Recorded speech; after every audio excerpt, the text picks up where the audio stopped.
저는 이제 이 프로젝트를 같이 수출해한 입장으로서 간단히 핵심적인 내용을 말씀드리겠습니다. 그래서 결국은 뭐 튜터 체계 이론으로서 풀피먼트 체계를 구매가 자재 분야에는 구매가 있고 조달이 있습니다. 특히 구매보다는 조달이죠. 운영 측면에서 풀피먼트 체계를 구현하겠다는 거예요. 그에 대해서 자재 조달 및 불효율성 증명 강화, 운영 경쟁력 강화를 주제로 그렇게 말씀드립니다. 구체적으로 말씀드리면 자재 조달의 초기의 모습, 미래의 모습에 어떻게 변화되고 그리고 풀피먼트 개념이 중요하기 때문에 어떤 내용이고 결국은 포스코의 풀피먼트 요구의 어떤 형태로 이루어지고 결국 직원들의 그동안 일하는 방식이 어떻게 변화되는 것을 또는 어떻게 변화가 되어야 된다는 것을 좀 말씀드리도록 하겠습니다.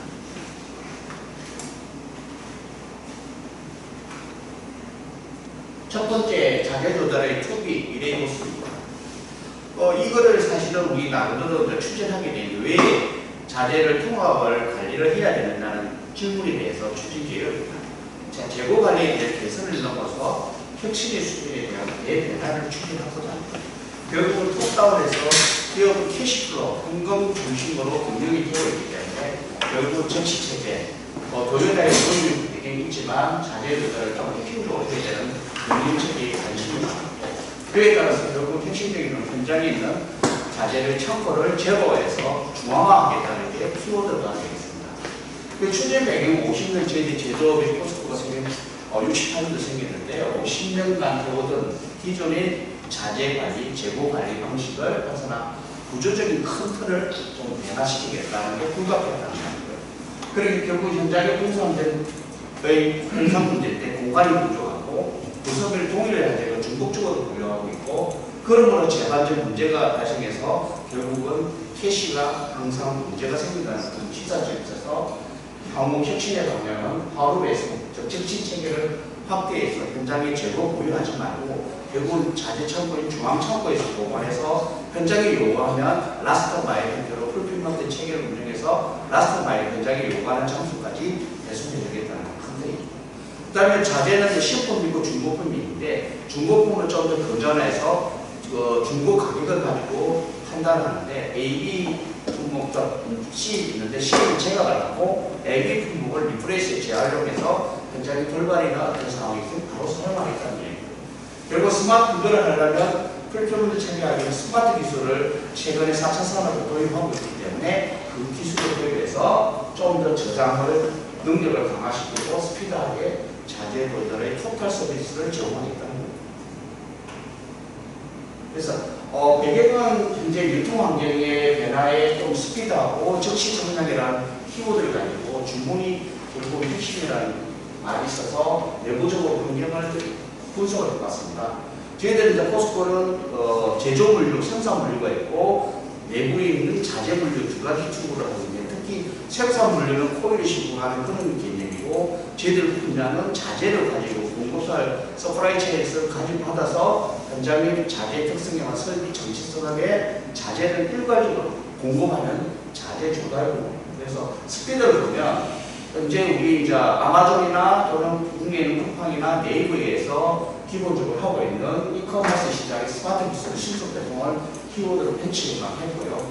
그래서 향후 성공적으로 아웃소싱 수준으로 포PL 시점으로 저희들도 제조 최초로 한번 시도를 해보자 하는 그런 관점에서 좀 배송도 현재 하루 배송을 하고 있지만 현장에 요구할 수 있도록 즉시 배송하는 체계를 한번 구현해보자는 게 저희들이 유통환경과 물류환경을 판단해서 추진하게 됩니다. 그럼 과연 풀필먼트라고 하냐 용어의 정의를 통해서 서로 소통이 되어 있는데 풀이라는 것은 가득이고 풀필먼트는 유통의 용어를 합성해서 풀필먼트라고 합니다. 이거는 뭐 동영상이 있지만 시간 관계상 넘어가 들어가 있습니다. 기본적으로 풀필먼트라는 것은 조합하다, 이행하다, 모으다. 쉽게 말해서 토탈적인 겁니다. 기존에 있는 물류센터나 물류창고의 보관 기능이 아닌 공급사에 받아서 보관 저장해서 고객이 요구하는 배송까지 토탈적으로 해준다는 게 풀필먼트라고 개념을 이해하시면 됩니다. 그래서 제조 조달의 핵심을 한번 해보자 하는 게 키워드가 되겠습니다.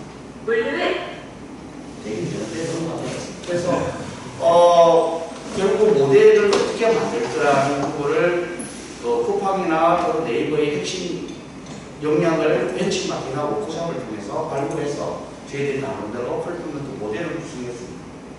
그리고 이건 이제 현상인데요. 현장에 보면 아까 말씀드린 설비가 열악한 환경에서 자재가 쉽게 좁은 공간에 쌓여있고, 좀 요 말씀드린 게 지금 자재라는 것은 인벤트리 자재가 있고 익스펜스 자재가 있습니다. 인벤트리 자재는 말 그대로 저장인데 재고라는 개념인데 현장에 바로 쓸 수 없기 때문에 일정한 보관 장소가 필요하기 때문에 현장에 자재 창고가 필요하고요.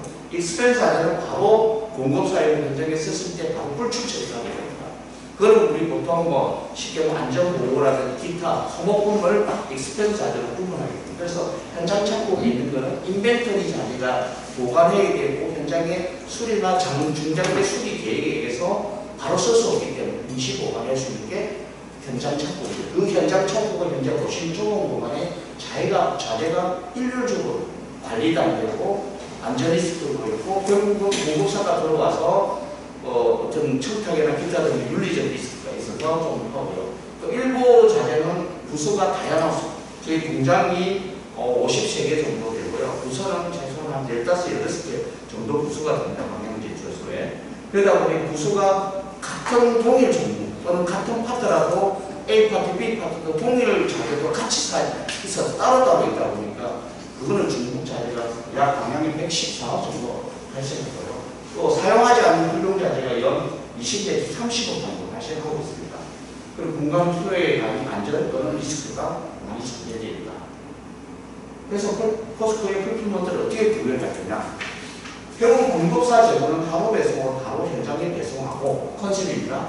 우리가 보유한 재고는 PF, 포스코 밑에 보시는 것같이 포스코 풀필먼트 센터가 PFC라고 하는 거고요. 사회 쪽에 있고요. 그럼 왜 사회 쪽을 구성하냐면 기본적으로 ES 경영 차원의 공급사가 사내에 들어가려면 포스코는 국가 보안기관이기 때문에 인허가를 받게 돼요. 그 과정이 공급사가 상당히 어렵고요. 그러다 보니까 결국은 경영층도 사회에 분리시키고 현장하고 공급사 분리해서 ES 경영 측면에서 공급사가 원활하게 차원이 거고요. 그나마 이제 건전하기 위해서 중고자재 기존에 있는 조랑창고를 리모델링해서 PR, 리사이클 센터에서 사내에 보관하게 됩니다.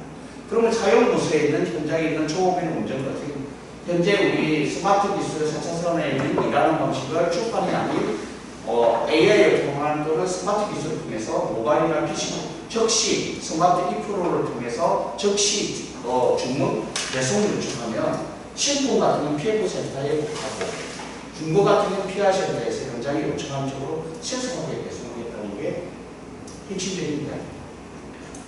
자, 그러면 세부적으로 각적으로 네 가지로 구체적으로 어떤 액션이 진행되는 첫 번째, 모바일 통해 간편한 주문을 가능합니다.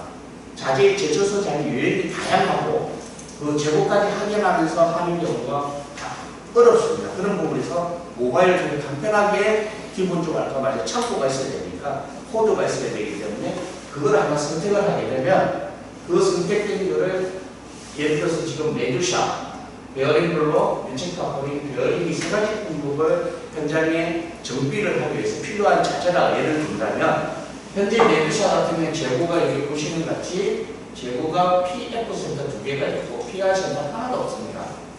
또는 베어링 블록은 PF센터 4개 있고 PR센터 제로고 그 다음에 유체카포링은 중고입 하나 그리고 베어링은 아예 공급사만 있고 PR센터, PF센터 없습니다. 이럴 경우에 그 사용 부수나 참고 코드를 설정했을 때 그 재고를 PF센터를 보유한 재고는 폴풀물 체계에 통해서 즉시 현장에 배송하고 만약에 PR센터에 없는 재고는 공급사에서 베어링을 바로 현장에 하루에서 우리 버스나 택배를 통해서 현장에 즉시적으로 배송하겠다는 게 저희들이 간편한 주문을 현장에 한 번 클릭하면 모든 것이 다 마무리된다는 것입니다.